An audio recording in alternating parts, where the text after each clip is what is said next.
Party देखिए, आदरणीय बहन मायावती जी उत्तर प्रदेश की पूर्व मुख्यमंत्री हैं, बहुजन समाजवादी पार्टी की राष्ट्रीय अध्यक्ष हैं और भारतीय जनता पार्टी की प्रदेश में सरकार है।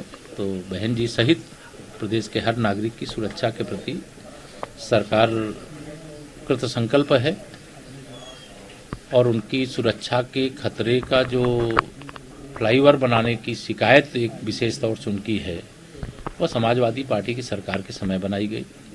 और समाजवादी पार्टी वैसे भी चाहे दलित हो, चाहे पिछड़ा हो और चाहे गरीब हो, चाहे किसान हो, चाहे महिलाएं हों, उनके विरोध में सदैव आचरण किया है। और बहन मायावती को तो स्टेट गेस्ट हाउस कांड के समय उनको जीवित भी नहीं छोड़ने की स्थिति थी। भारतीय जनता पार्टी ने उनको बचाने के लिए पूरा हमारे उस समय के नेता ब्रह्मदत्त द्विवेदी जी की अगुवाई में पूरी ताकत से लोग लड़े और उसका परिणाम ये हुआ कि वो सुरक्षित बची। और आज मैं जब ये बात उनका ट्वीट मैंने भी देखा है, आप सबके सवाल के क्रम में बता रहा हूं। जब 2019 में इन्होंने सपा से समझौता किया, कांग्रेस से समझौता किया, राष्ट्रीय लोकदल से समझौता किया, उस समय भी हमने कहा था समाजवादी पार्टी गुंडों, अपराधियों, माफियाओं की पार्टी है, इस पार्टी से बच के रहें, इससे राज्य का भी भला है, राष्ट्र का भी भला है। वैसे भी सपा समाप्तवादी बनने वाली है। 2024 में 80 की 80 लोकसभा सीटें उत्तर प्रदेश की भारतीय जनता पार्टी गठबंधन जीतेगा। सर, अभी देखा जा रहा है कि कर रही है सीट बंटवारे को लेकर, लेकिन सीट बंटवारे की कहीं ना कहीं बात में अभी भी अटकलें नजर आ रही हैं। अभी जेडीयू का चाहे बयान हो या और भी विपक्षी दलों का। देखिए, भारतीय जनता पार्टी ये एक होकर के लड़े चाहे अलग अलग लड़े, भारतीय जनता पार्टी ने ही नहीं बल्कि देश की जनता ने तय कर लिया है कि हमें तीसरी बार माननीय नरेंद्र मोदी जी के नेतृत्व में सरकार चाहिए। और जब चुनाव होंगे कमल का फूल खिलेगा और 100 में 60% वोट हमारा है, 40% में बंटवारा है और बंटवारे में भी हमारा है, क्योंकि मोदी जी की अगुवाई में हमारी डबल इंजन सरकार ने सबका साथ सबका विकास किया है। गरीब कल्याण की योजनाओं का अंबार लगाने का काम किया है, हर गरीब के घर बिजली और पानी पहुंचाने और राशन पहुंचाने का काम किया है, दवाओं की सुविधाएं देने का काम किया।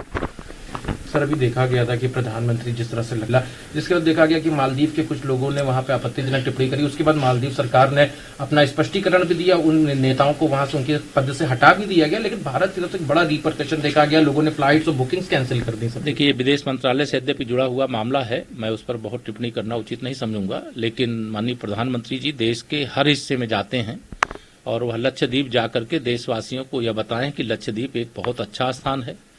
जो हमारे देश के पर्यटक विदेशों में जाते हैं, अपने देश के लक्षद्वीप को भी देखें, अंडमान निकोबार को भी देखें, गोवा तो जाते ही हैं लोग, और जो हमारे समुद्री तट हैं उनको देखें, और उससे पूरा देश प्रभावित है। अब उसमें जो टिप्पणी हुई है उस पर मेरा बोलना उचित नहीं, उसमें विदेश मंत्रालय उसमें देख रहा है, लेकिन मैंने देखा है अखबारों में, टेलीविजन पर कि जिन लोगों ने टिप्पणी की है उनके खिलाफ कार्रवाई किया है। सर, बिहार के शिक्षा मंत्री ने एक विवादित बयान, मंदिर का रास्ता गुलामी का रास्ता है।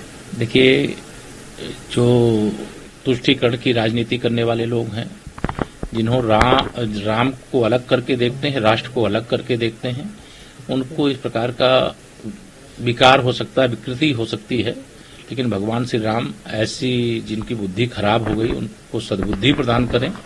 लेकिन श्री रामचरितमानस की एक चौपाई है जिसमें